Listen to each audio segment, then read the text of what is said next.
बहुत समय पहले दो शक्तिशाली राज्यों के बीच युद्ध का दौर चल रहा था। एक था सूर्यगढ़, जहां के राजा वीरेंद्र सिंह एक बलशाली योद्धा थे। उनका व्यक्तित्व ऐसा था कि दुश्मन उनकी एक झलक से डर जाते। उनका गहरा सांवला रंग, मांसल शरीर और सुनहरी आंखों के ऊपर एक केसरिया पगड़ी शोभा देती थी। उनकी बाहों पर युद्ध की विजय के प्रतीक के रूप में गुदवाए गए टैटू उन्हें और भी खतरनाक बनाते थे। उनकी तलवार इतनी भारी थी कि उसे उठाने में कई योद्धाओं के पसीने छूट जाते। दूसरा राज्य था चंद्रगढ़, जहां की खूबसूरत राजकुमारी अनायरा का सौंदर्य पूरे जगत में प्रसिद्ध था। लेकिन यह राज्य एक रहस्यमय श्राप से ग्रस्त था। पूरे राज्य में एक बुरा साया मंडरा रहा था, काले जंगल के भूतों का।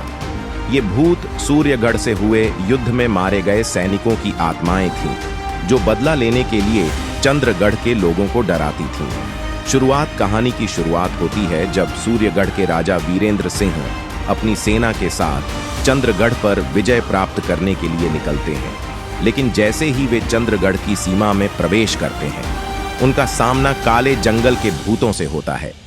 राजा वीरेंद्र सिंह, जो अडिग और निडर थे, भूतों को चुनौती देते हैं। उनके पास एक विशेष त्रिशूल था, जिसे उन्होंने वर्षों पहले एक साधु से प्राप्त किया था। उसी त्रिशूल से उन्होंने भूतों को हराया और चंद्रगढ़ के महल तक पहुंचने में सफल हुए। प्रेम का आरंभ महल के अंदर वीरेंद्र सिंह ने पहली बार राजकुमारी अनायारा को देखा। उनकी सुंदरता ने उन्हें पल भर में मोहित कर लिया।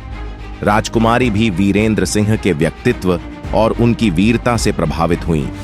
हालांकि दोनों को पता था कि वे दुश्मन हैं, लेकिन उनके दिलों में प्रेम का अंकुर फूट चुका था। राजकुमारी का रहस्य।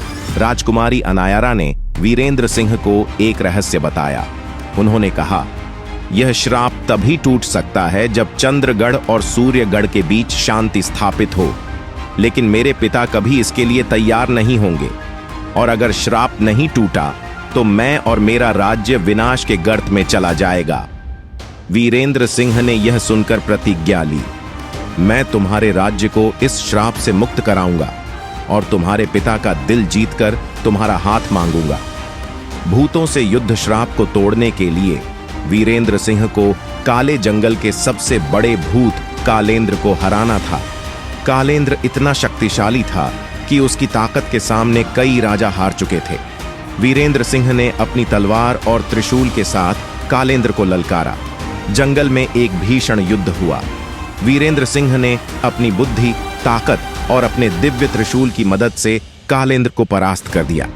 जैसे ही कालेंद्र का अंत हुआ, पूरे चंद्रगढ़ से श्राप खत्म हो गया। प्रेम की जीत। श्राप खत्म होते ही चंद्रगढ़ के राजा ने वीरेंद्र सिंह को अपने महल में बुलाया। उन्होंने वीरेंद्र की वीरता को सराहा और अपनी बेटी का हाथ उन्हें सौंप दिया।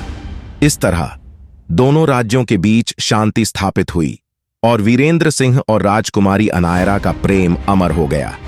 अंत वीरेंद्र सिंह और अनायरा ने मिलकर दोनों राज्यों को एक नई ऊंचाई पर पहुंचाया। वीरेंद्र सिंह की मांसल और शक्तिशाली छवि के साथ उनका कोमल हृदय दोनों राज्यों के लोगों को सुकून देता था। उनके प्रेम और बलिदान की यह कहानी आज भी सूर्यगढ़ और चंद्रगढ़ में सुनाई जाती है।